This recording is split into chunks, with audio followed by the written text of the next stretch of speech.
Hello, fourth form. Today we're going to continue with chapter 4 of Tales of a Fourth Grade Nothing from page 45 till the end of the chapter. When she caught him, we decided we'd better go to the playground like my mother said. It was a lot easier to keep an eye on him in a smaller place. Anyway, Fudge likes to climb on the jungle gym, and that way he can't get lost. As soon as we got to the playground, Sheila started chasing me. "Peter's got the cooties, Peter's got the cooties," she yelled. "Cut that out," I said. So she chased Jimmy. "Jimmy's got the cooties, Jimmy's got the cooties." Me and Jimmy decided to fight back. So what if she's a girl? She started it. We grabbed her by the arms. She squirmed and tried to get away from us, but we wouldn't let go.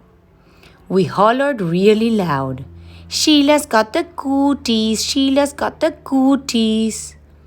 All three of us were so busy fooling around that we didn't notice Fudge up on the jungle gym until he called, "Peter, Peter." That's how he says my name. "What?" I asked. "See, see." Fudge flapped his arms around. "Fudge is a birdie, Fudge is a birdie. Fly, birdie, fly." That crazy kid, I thought, running to the jungle gym with Sheila right behind me. But it was too late. Fudge already found out he didn't have wings. He fell to the ground. He was screaming and crying, and his face was a mess of blood. I couldn't even tell where the blood was coming from at first. Then Jimmy handed me his handkerchief. I don't know how clean it was, but it was better than nothing. I mopped some blood off Fudge's face. Sheila cried, "It wasn't my fault. Honest, it wasn't." "Oh, shut up," I told her. "He's really a mess," Jimmy said, inspecting Fudge. "And his teeth are gone too." "What are you talking about?" I asked Jimmy. "Look in his mouth," Jimmy said. Now, while he's screaming, "See? He's got a big space where he used to have his front teeth." "Oh no," Sheila screamed. "He's right. Fudge's teeth are gone." Fudge stopped crying for a minute. "All gone?" he asked. "Open your mouth wide," I said. He did, and I looked in. It was true. His top 2 front teeth were missing. "My mother's going to kill you, Sheila," I said. Was I glad I wasn't left in charge of my brother? Sheila cried louder. "But it was an accident.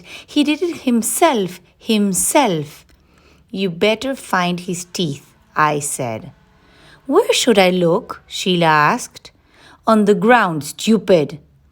Sheila crawled around looking for Fudge's teeth while I tried to clean him up some more. "See," Fudge said, showing me all his wounds. "Boo-boo here and here, more boo-boo here." His knees and elbows were all grazed. "I'm going to get your mother," Jimmy hollered, running out of the playground. "Good idea," I called. "I just can't find them," Sheila said. "Well, keep looking," I yelled. "Honestly, Peter, there aren't any teeth here." "All gone?" Fudge asked again. "Not all," I told him, "just 2. Fudge started to scream, "Want my teeth! Want my teeth!" Jimmy must have met my mother on her way back to the park because it only took about 2 minutes for her to get there. By that time, a whole crowd of kids had gathered around us. Most of them were crawling on the ground like Sheila, looking for Fudge's teeth. My mother picked up Fudge. "Oh, my baby, my precious, my little love." She kissed him all over. Show Mommy where it hurts. Fudge showed her all his boo-boos.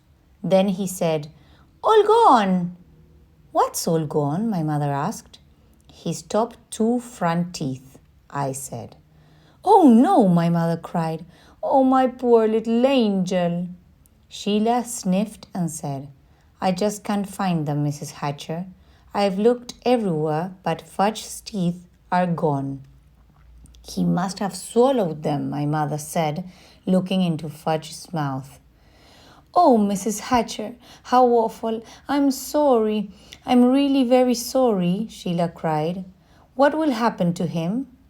He'll be all right, Sheila, my mother said. I'm sure it was an accident. Nobody's blaming you. Sheila started bellowing again.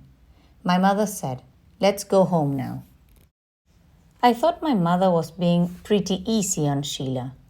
After all, she was left in charge.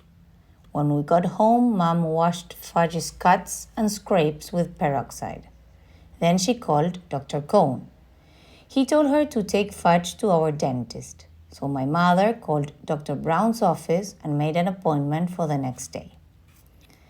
When that was done, she gave Fudge some socks to play with. I went into the kitchen to have a glass of juice. My mother followed me. Peter Warren Hatcher, she said. I'm sorry that I can't trust you for just 10 minutes. Me? I asked. Trust me? What's this got to do with me? My mother raised her voice. I left your brother with you for 10 minutes and just looked at what happened. I'm disgusted with you. It was Sheila's fault, I said. You said Sheila was in charge. So how come you are mad at me and not at Sheila? I just am, my mother shouted. I ran to my room and slammed the door. I watched Dribble walk around on his favorite rock. My mother's the meanest mother in the whole world, I told my turtle. She loves Fudge more than me. She doesn't even love me anymore. She doesn't even like me. Maybe I'm not her real son. Maybe somebody left me in a basket on her doorstep. My real mother's probably a beautiful princess. I bet she'd like to have me back. Nobody needs me around here. That's for sure. I didn't eat much supper that night, and I had a lot of trouble falling asleep. The next morning, my mother came into my room and sat down on my bed.